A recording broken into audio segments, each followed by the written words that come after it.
All right, guys. We're going to talk about Chapter 6, which is on cartilage and bone. And in Chapter 6, we're going to talk about the microscopic structure of cartilage, bone, how we classify bones, and then go into some things like the process of ossification, which is basically the formation of bone.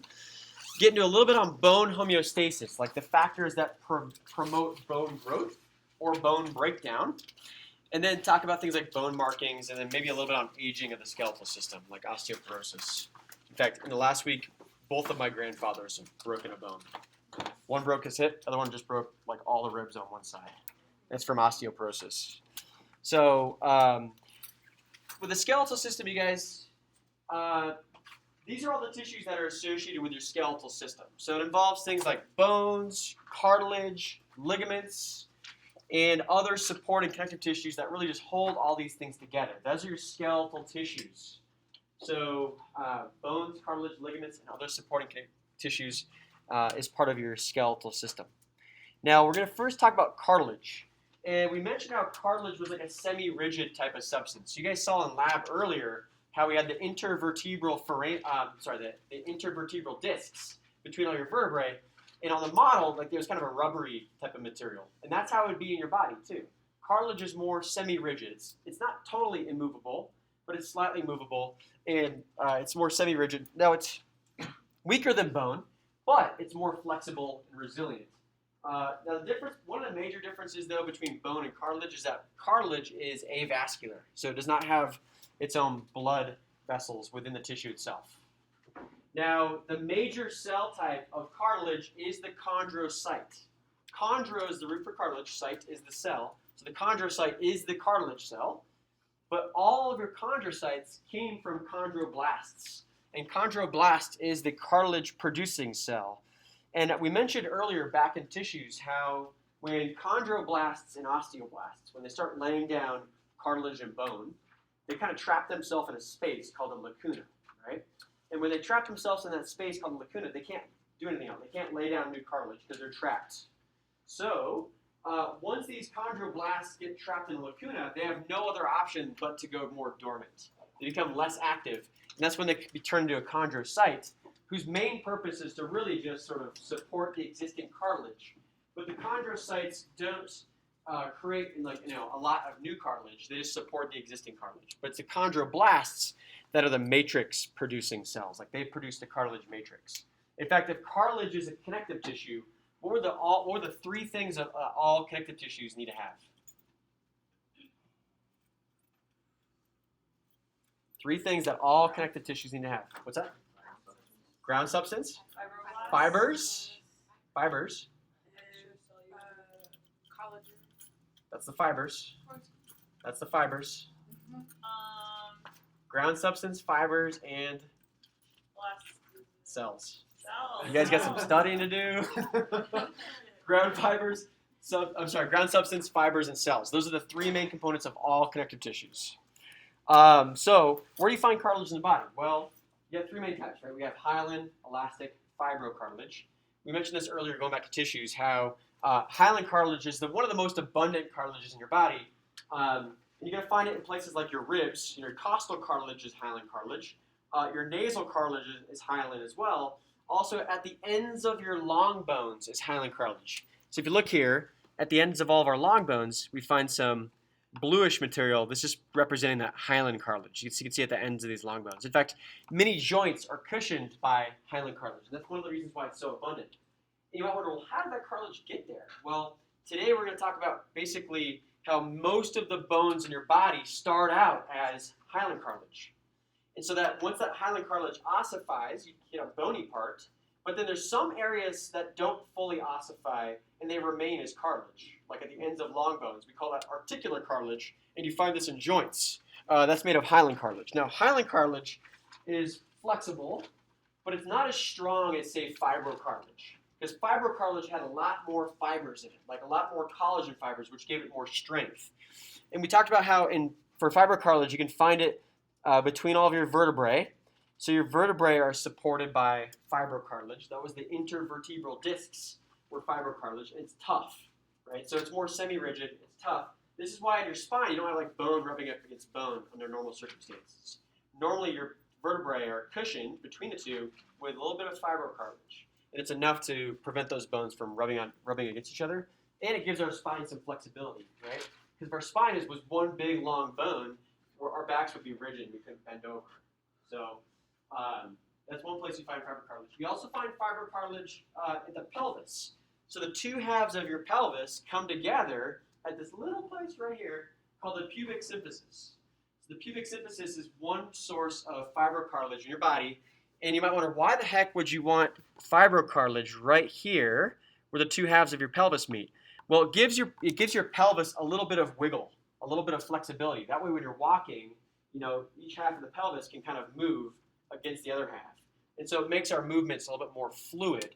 It's also significant during childbirth because this pubic symphysis cartilage, it's fibrocartilage, it actually loosens up during childbirth, a little bit before childbirth, through a hormone called relaxin.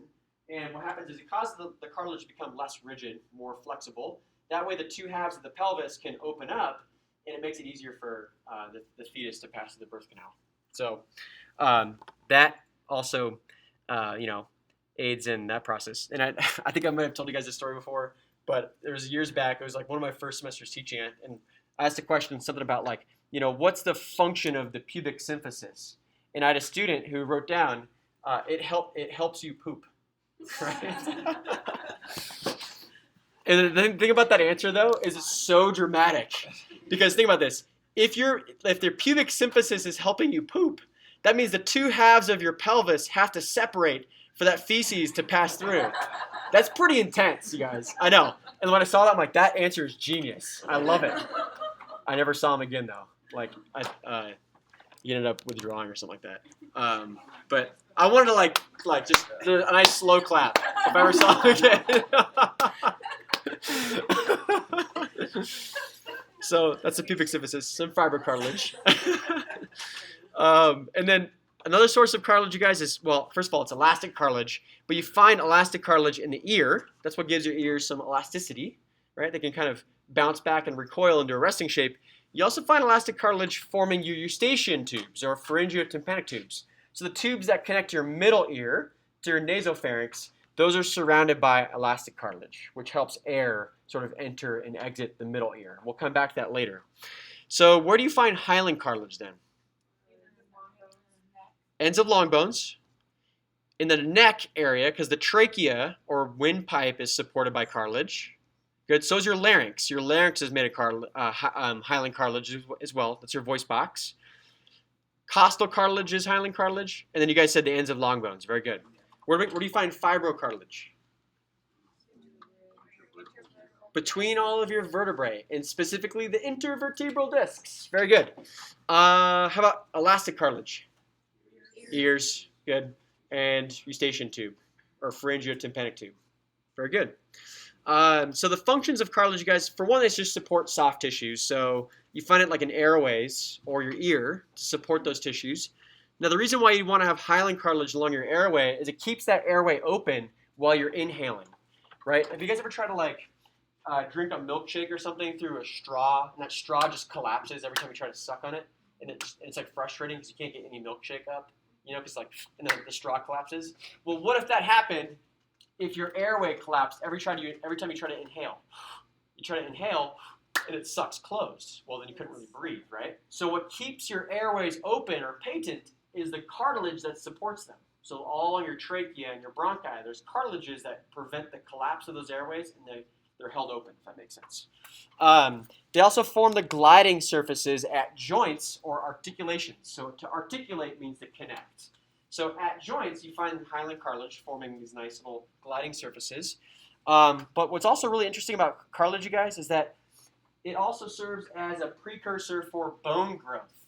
So think about most of the bones in your body, those started out as cartilage, which is actually pretty amazing.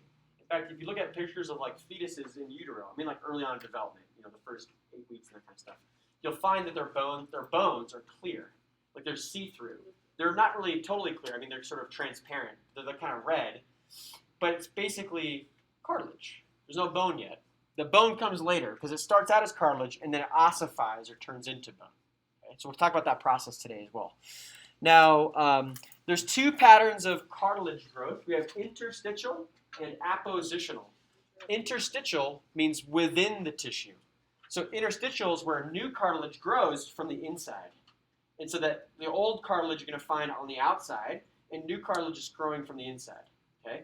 That differs from appositional, because appositional cartilage growth occurs along the periphery of the cartilage. So the newer cartilage is on the outside, and the older cartilage is on the inside.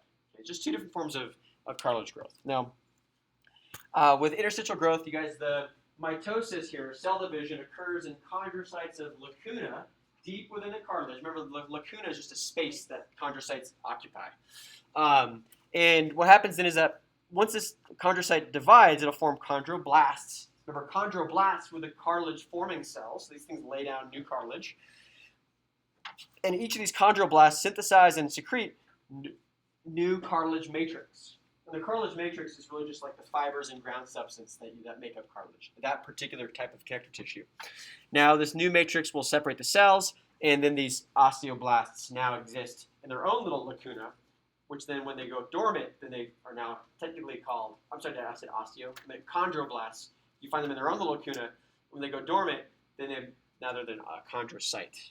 Okay. Now what this results then is a larger piece of cartilage where the newest cartilage is on the inside. That differs from appositional growth because you find division of cells in the tissue that surrounds that cartilage, so that new chondroblasts are added at the edge of that cartilage where the new matrix is laid down. It also results in a larger piece of cartilage, but the newest cartilage is on the outside. So looking at this slide, you guys, it shows interstitial versus appositional growth. And so you can look in here. This is actually a view of hyaline cartilage under a light microscope. And if you look at the edge here, you'll see that there's a tissue that surrounds cartilage called perichondrium. Perichondrium is a fibrous tissue that's also rich in stem cells, like chondroblasts. Well, these chondroblasts will divide and then lay down new cartilage matrix at the periphery, or the edge. That's what this red material is showing you guys. This is supposed to represent new cartilage. You can see that with appositional cartilage growth, new cartilage is actually laid down or deposited at the periphery or edge of that cartilage. That differs from the interstitial type of growth because what happens is a chondrocyte will divide, turn into chondroblasts. These chondroblasts lay down new cartilage inside of that cartilage until they end up getting locked into their own little lacuna. But what this means is that the new cartilage formed from within the cartilage. So what's nice then is that your cartilage has two different forms of growth, from the outside and the inside. So if it gets damaged, it can repair in both regards, right? But it can also grow in both ways too. It can expand outward by laying down new cartilage from the outside or making new cartilage from the inside. That's interstitial cartilage growth, right? And so it can expand from the inside out. So there's different forms of growth, which just aid in the development of cartilage, if that makes sense. So you can do both, right? Yeah, definitely. Yeah. Now, for bone, it turns out bone is very similar to cartilage. So you got ground substance, fibers, and cells. However, in bone, the ground substance and fibers are mineralized. So we call that osteoid. It's mineralized with what we call hydroxyapatites, which give bone its kind of more crystalline, hard structure, right? We know bones are actually pretty tough when it's living. Now, like cartilage, within bone, you can find lots of lacuna. So those lacuna were spaces that, what do you find inside lacuna? It's cartilage, chondrocyte. If it's bone, osteocyte. Very good, you guys. So they're very similar in that regard. What differs about cartilage and bone, though, is one is vascular. Which one's that? Bone. You're right. In fact, bone is highly vascular. Cartilage is avascular. So you can expect that if someone damages cartilage, it's not going to bleed, at least not from within the cartilage. So it's going to take longer for that cartilage to heal. If someone breaks a bone, it will bleed. You get a blood clot that forms, and then that can actually help set up the conditions for new bone growth or bone repair. But you might wonder, okay, so how does cartilage turn into bone? Well, it's calcification. So calcification is basically where calcium and phosphate minerals are deposited into the matrix, right, like the fibers and ground substance. It's that mineralization that causes calcification, or basically kind of setting up the stage for bone growth. So some of the different functions of bone, first of all, we know they support and protect. That's fairly straightforward, right? We know that they protect in the sense that your cranium protects your brain, Your ribs protect your thoracic organs, and your pelvis protects pelvic organs, right? Well, they support because they support your body structure. Okay, that we understand. But what about hemopoiesis? It's blood cells and platelets.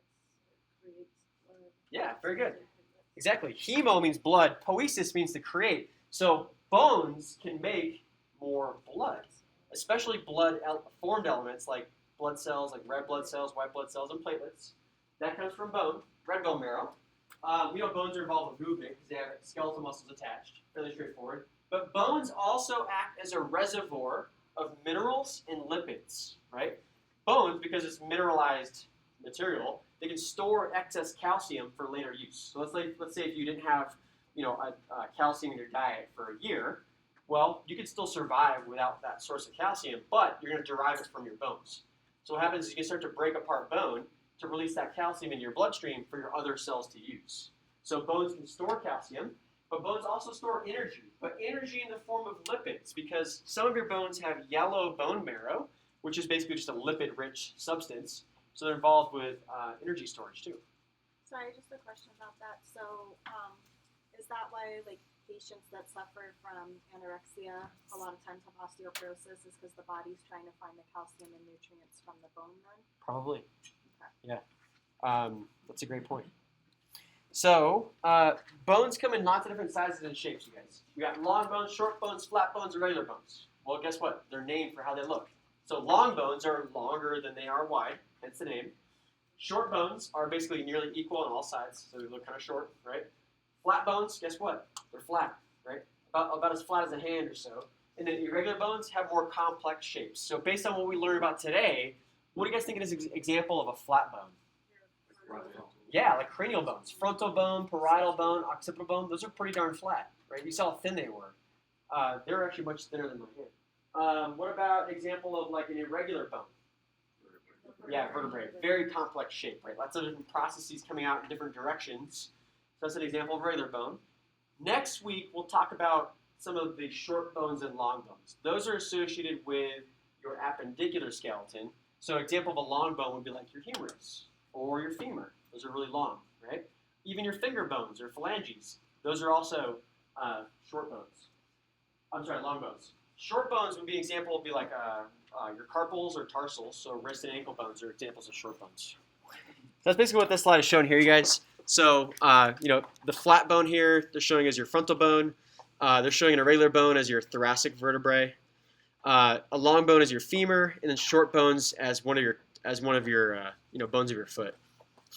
So what we're going to do next is really go into more detail on the structure of a long bone. Some of you guys did this when you worked on a pre-lab that, it wasn't necessarily due, but it helps you with the structure of a long bone, which we're going to talk about here.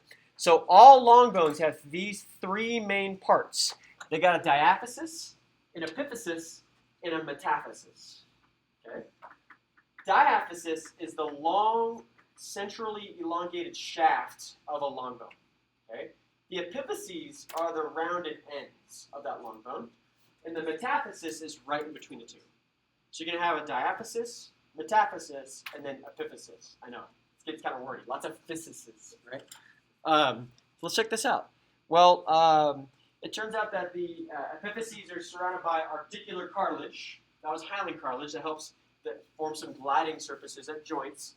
And in the diaphysis, you find the medullary cavity. Medulla means marrow. So the medullary cavity is the marrow cavity, right? And there's two types of marrow in humans. What do we got? Red and yellow, right? What's the significance of yellow bone marrow? Lipids, you got it. So energy storage is lipids, right? How about red bone marrow? Stem cells for blood production, right? So in red bone marrow, which you can find in the medullary cavity of some bones, you can make red blood cells, white blood cells, and platelets. All those come from red marrow, which you find in the medullary cavity sometimes. When you're a baby, is it yellow or is it red? It's all red. Yeah, in fact, it's all red and through childhood, and you don't start getting yellow marrow until adulthood. Because children are growing so quickly, they need a lot of red bone marrow to keep up with their growth. But if you have yellow marrow, it's from your health choices? No, not necessarily. No. I mean, even if you were like, even if you had ate like no fat in your diet and you're like, starving to death, you're still gonna have some yellow marrow in your bones. Like it'll never be gone completely. So this is showing the example of a typical long bone, you guys. In fact, this is showing basically your femur. And so what were the rounded ends of a long bone called? Epiphyses, right? How about the long shaft part? Diaphysis. And then how about in between the two? Metaphysis. Good. In fact, meta means new. So in the metaphysis, that's where you find your growth plate, because that's the site of new bone growth or lengthening of bone, which you find in the metaphysis. Makes sense. So that means, do you find a growth plate here? No? How about up here? Nope. Right there in the metaphysis. You got it. So that's where your growth plate would be. We'll talk about that. It's called the epiphyseal plate. So if we look at a cross-section of a long bone, what we find then is that the outside of that long bone is mostly compact bone. And compact bone, like it sounds, is very compact and strong. Deeper, you'll find spongy bone, which has more of a spongy kind of appearance, and you can see that really well in this picture. So this is all spongy bone. Okay? And then in the diaphysis, we have a big old space here. What's that space called? Medullary cavity. Yeah. And medulla means marrow. So here's our marrow cavity in a long bone here, the length of this long bone. So if you guys ever go to like a pet food store, they have like little bones in cross section. Basically, you're looking at like a cut up long bone from like a cow or a pig or something. And the dogs like to lick out the marrow, which is nutritious, but it's also kind of gross.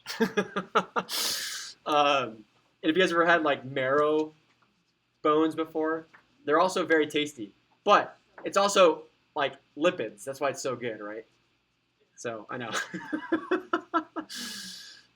So they have this medullary cavity here. So is that full of red marrow or yellow marrow? Red. Well, it depends, right? What if you're a child? Red. And if you're an adult? Probably yellow. Probably yellow. In adults, you guys, you typically don't find red bone marrow in the medulla or medullary cavity of long bones. You find red bone marrow in the epiphyses of some long bones. Not even all long bones, just some. So adults really don't have that much red bone marrow, which means, although we can create new blood cells, we don't create as much or as quickly as like children do. So we also see that bone's highly vascularized because all these blood vessels here. So we have these blood vessels that can supply bone with nutrients and also help eliminate wastes. Bone's also surrounded by a nice thick tissue called periosteum. So you guys look here. On this slide, it's showing periosteum that's tearing away from the outside of the bone. Periosteum is a dense, irregular connective tissue. So it's got a lot of collagen fibers, and it really strongly surrounds the outside of bone. Think of periosteum as like the Velcro of bone, right? In fact, when you look at Velcro, you got kind of like a soft side, and then there's like the harder side with lots of loops, right? And when you stick them together, it's harder to pull it apart. Well, it turns out periosteum functions a lot like Velcro, but it's Velcro for your muscles. Because when your muscles attach to bone, muscles have fibers that intertwine with the periosteum. That way the muscles actually aren't directly attached to the bone itself. Muscles are attached to the periosteum that surrounds it. Now, we didn't see any periosteum in lab earlier because those bones have all their periosteum removed, on top of the fact that they're plastic, not real. But if you guys are ever going on a hike or something and you notice that there's some bones laying out from like an animal kill and there's some tissue kind of peeling away off the bone, that's periosteum. And periosteum is just a really nice, thick, dense, irregular fibrous tissue. So endosteum is actually what lines the inside of bone. And although it sounds like periosteum, you guys, endosteum is more of like an areolar type of connective tissue, so it helps nourish the inside of that bone. It's not as strong. It doesn't need to be strong because there's nothing attaching really on the inside of bone, right? It's mostly just really rich in blood vessels, and it lines all of the internal spaces of your bones. Not just the medullary cavity, but also the spongy bone is lined with endosteum. Within endosteum, you also find a lot of stem cells, like osteoblasts. Those osteoblasts can divide. If you break a bone, they can divide and start to help repair that damaged bone, right? You also find stem cells in periosteum as well, because these can also repair bone from the outside. So what's one of the functions of periosteum? Muscle attachment. Very good. So muscle attachment. In fact, you guys heard of shin splints before, right? And so shin splint, like with a shin bone or something, that comes about when one of the muscles that attaches that bone pulls on the periosteum so strongly it starts to pull the periosteum away from bone. That's painful. I get those a lot. Why is that? You do? You're probably using that muscle a lot, whatever you're doing. So that's kind of interesting how shin splints, it's actually due to muscle tearing the periosteum away from bone. Because muscle can contract pretty strongly. So if you're using those muscles, then they can start to pull that periosteum away, and that's painful itself. Because there's a lot of nerve fibers in periosteum. Now, periosteum, though, is not just like a sock around bone, right? It doesn't just like sort of loosely fall off. Periosteum is really tightly held to that bone itself by what we call perforating fibers or Sharpie's fibers. These perforating fibers just dive down deep into bone, and they hold that periosteum on really, really strongly. So it takes a tremendous amount of effort to get periosteum off bone, which is why you don't get shin splints just kind of like walking around, right? Unless you're walking a lot. You're going to get shin splints if you're exercising and using a muscle, excessively, and then eventually that can start to tear the periosteum away from bone, which is kind of interesting. That's why it's painful. So if you get shin splints, it's better to rest. Yeah, definitely. Yeah, it's because it's going to take some time for that periosteum to reattach and regrow. So this is what we're looking at here, you guys. On this slide, here's bone. What's the outside of bone made of? The very outside of bone? Well, not. Okay, that's a good point. You got periosteum, but what type of bone is on the outside of bone?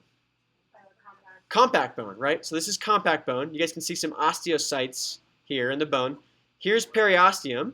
Now periosteum's got two main layers. It's got a fibrous layer and a cellular layer. The cellular layer has a lot of stem cells here, and these stem cells can help repair that broken bone. Do you guys see these little fibers that are sticking out? These are the Sharpie's fibers or perforating fibers. And they basically jab into bone. They hold periosteum to bone very strongly. Okay. Now looking deeper in bone, we can see a lot of spongy bone. And all of these spongy bone spaces and the marrow cavity or medullary cavity, all that's lined with endosteum. And what's endosteum like? Covers the inside of bone, hence the name endo. It's nourishing, exactly. It's a nice nourishing layer of tissue because it helps basically supply blood vessels and nutrients to the inside of bone itself. Do you find stem cells in endosteum? Yes, you do. Do you find stem cells in periosteum? Yes, you do. So you got two major sources of stem cells in bone, which means if you break a bone, if it's a complete break or fracture, then you can still repair it from the inside and the outside, and it'll repair much more quickly. So that's also one of the functions of periosteum and endosteum. Now, what's the rounded end of a long bone called? Epiphysis, right? How about the centrally elongated area? Diaphysis. And then you guys see this little line right here? That's in a zone called the metaphysis, okay, or metaphysis. And this little line of bone is called the epiphyseal line. The epiphyseal line is the remnant of the growth plate. So that epiphyseal line there used to be the growth plate. So if it used to be the growth plate, what kind of bone are we looking at? Child or adult? Adult, right? It's no longer growing. So the growth plate here, it's actually cartilage while it's dividing and growing. Because we learned that bone, lots of bones come from cartilage. So the growth plate or epiphyseal plate here is actually a little ring of cartilage, but this is showing where it ossifies into epiphyseal line, which is basically the remnant of the growth plate. So this person is no longer growing, so we assume that they're probably an adult, right? Now people stop growing at different ages, but we could say just be safe to assume that this is like in adulthood. So there's lots of different cell types you find in bone, like osteoprogenitor cells. Osteo means bone, right? Progenitor means sort of creating. So osteoprogenitor cells are the stem cells that can give rise to many different cell types. So these osteoprogenitor cells are a type of mesenchymal stem cell. Remember, mesenchymal stem cells can give rise to any connective tissue, including bone. And what these can do then is help divide into things like new osteoblasts. And then what was the function of an osteoblast? Makes bone, right? But what if we could only make bone? Our bones would be pretty disorganized if we could only make it. Because what we find is that you can also break down bone. And you might wonder, why would you want to break apart bone? What's the point of that? To release some of your reserves, good. So like, let's say if you wanted to release some of the calcium from bone in your bloodstream, well, you have to break it down to get it out, right? And it turns out it's the osteoclasts here, which are large, multinucleated, immune type of cells that basically secrete lysosomes onto bone. Remember, lysosomes are full of acid and enzymes, and those lysosomes basically digest bone. So, like something out of the movie Alien, right? Like the acid just starts like eating through the metal of the spaceship, right? It's kind of like this, but inside your bones. It's happening right now. Now, what's cool, you guys, is that your bone is constantly remodeled or changed. So there's actually a really delicate balance between osteoblasts and osteoclasts. Osteoblasts are the bone-forming cells. Osteoclasts are the bone-breaking down cells. And you need a balance between the two. Because what would happen if your osteoclasts were more active than the blasts? Your bones would become brittle, exactly. Or what if your osteoblasts were way more active than the clasts? You'd have too much. They could get too thick. Like we just saw a foramina on the skull. What if those foramina started to close off? Well, then you're cutting off nerves and blood vessels. So, you know, if you get overgrowth of osteoblasts, making new bone, you can start to cut off like the optic nerves. You can go blind. Or cut off blood vessels that serve your brain, and that can eventually be fatal. So we'll talk about conditions that are on both ends. Like there's conditions that affect osteoclast activity and osteoblast activity. And in excess of either of those cells leads to disease. Okay. Now, what about the osteocytes? What do we know about those? Where do they come from? Osteoblasts. Good. Now, how are they different than the blast? They're dormant. They're just sort of chilling, right? They're less active. They're hanging out in their own little crib. What's that? Lacuna, exactly. And what they do is they also monitor stresses placed on bone because these osteocytes can help direct new bone growth on whatever kind of stress you placed on it. So it's actually pretty cool. They divide, right? Osteocytes? Yeah. They can, yeah. An osteocyte can divide into another osteocyte or an osteoblast. So there's some interchangeability here.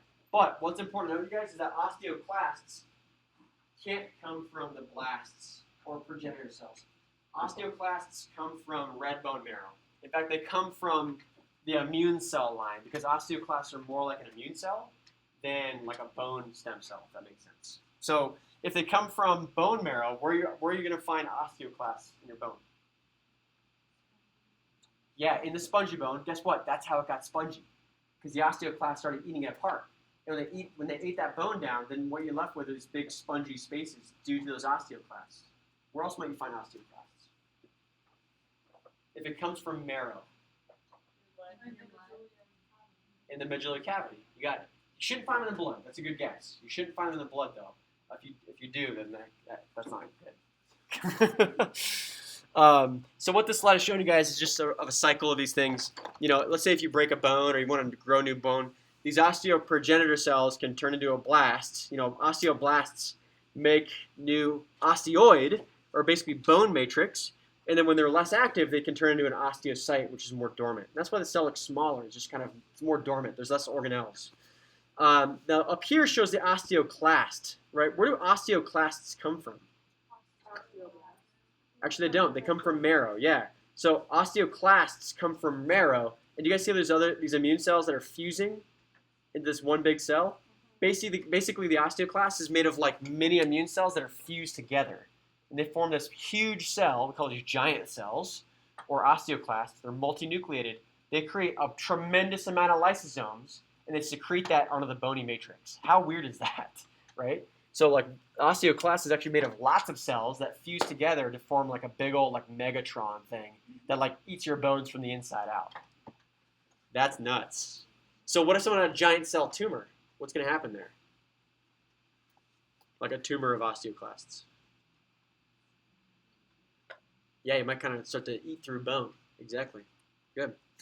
Now, what's bone made of? Well, bone's a connective tissue. So what are the three things that all connective tissues require or need? Ground substance, fibers, and cells. Good, thank you. So what are the main cell types in bone? Osteoblasts, osteocytes, osteoclasts, and one more. Osteoprogenitor cells. Good.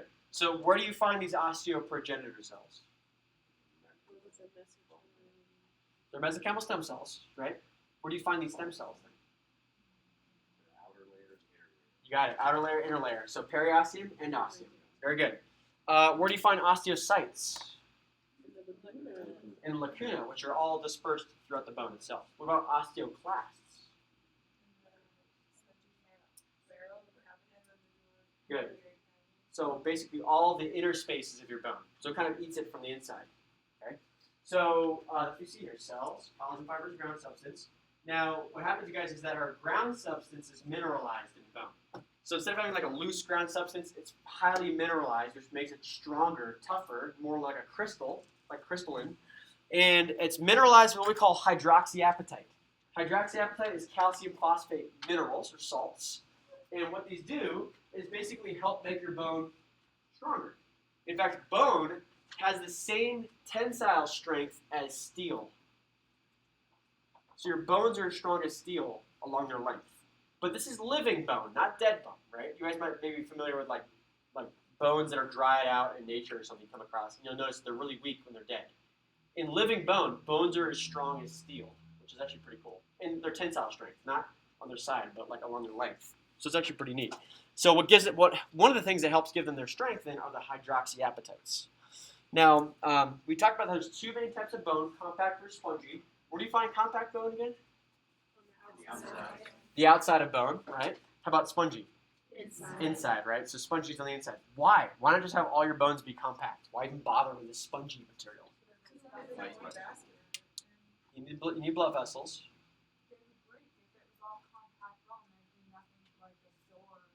So, yeah, you raise a great point. Spongy bone can kind of arrange in a lattice structure along lines of stress. So maybe spongy bone helps make bone stronger in some way, right? Even though there's left more space. What else? What do you guys think if all your bones in your body were just solid? They'd be super heavy, right? So could you guys imagine having a skeleton that were hundreds of pounds? Just your skeleton, not even the rest of your body. It would be difficult just to move, right? Your skeleton would be extremely heavy. So spongy bone also helps lighten bone because now you have more space rather than this dense sort of bony material, which makes bones heavy. So it turns out, you guys, you have enough of this compact and spongy bone as necessary for your bones. So let's say you're not going to have an overgrowth of compact bone if you don't use a bone. And this is where the whole idea of you either use it or lose it comes into play. If you use a bone more strongly or more intensely, it will grow more strongly, right? So like bones will get thicker and become stronger based on the stresses you place on them. What if you're an astronaut and you're in space for a year and there's no gravity on your bones? What's going to happen? You're going to lose it. Your bones become weaker. And that's why these guys have to exercise a lot while they're up there. One of the reasons, because once they come back down from space, from extended flight, their bodies aren't used to that kind of stress. You know, we're used to gravity. Gravity's always pulling us down. But in space, there's gravity, but I mean where the space station is, but it's not like as perceivable, if that makes sense, because the International Space Station is always falling. They're in a constant free fall. And because they're in a constant free fall, it feels like they're weightless, if that makes sense, which is weird to think about. But yeah. Are they losing it to an overabundance of osteoclasts? Do they start producing more of those? We'll talk about Wolff's Law here in a little bit, but Wolff's Law tells us basically that bones will only be as strong as the demands you place on it. But you have raised a great question. How do the bones become weaker? Well, they become weaker because osteoblast activity isn't as great, and osteoclast activity might be a little greater, if that makes sense. Now, what's also really interesting, you guys, is that you replace your compact bone about once every 14 years. So think about yourself 14 years ago, wherever you were. You had different bone then. You've now replaced that bone in the 14 years since, because osteoblasts and osteoclasts are constantly making and breaking bone, and they're in this dynamic balance. So that's actually really cool. And you replace your spongy bone about once every 4 years or so. So think about yourself 4 years ago. You got a different spongy bone. So that's pretty neat. So bone is highly dynamic, highly changeable, and it's going to grow or not grow based on the demands you place on it. So it's actually pretty cool. So what we see here, you guys, in this slide is a comparison of spongy bone and compact bone. I'm sorry, compact bone and spongy bone. So you can see compact bone is sort of on the outside, and then sandwiched in between, you see spongy bone. What lines the spaces here in spongy bone? Endosteum, good, which is nourishing, has stem cells. And then what's this stuff on the outside of? Periosteum, right? What's the function of periosteum? Bone, muscle. Muscle connection, and has stem cells. So it's a site of new stem cells, and it's where muscles and other tissues can connect to bone. Like ligaments and tendons will attach there, if that makes sense. So that's actually pretty cool.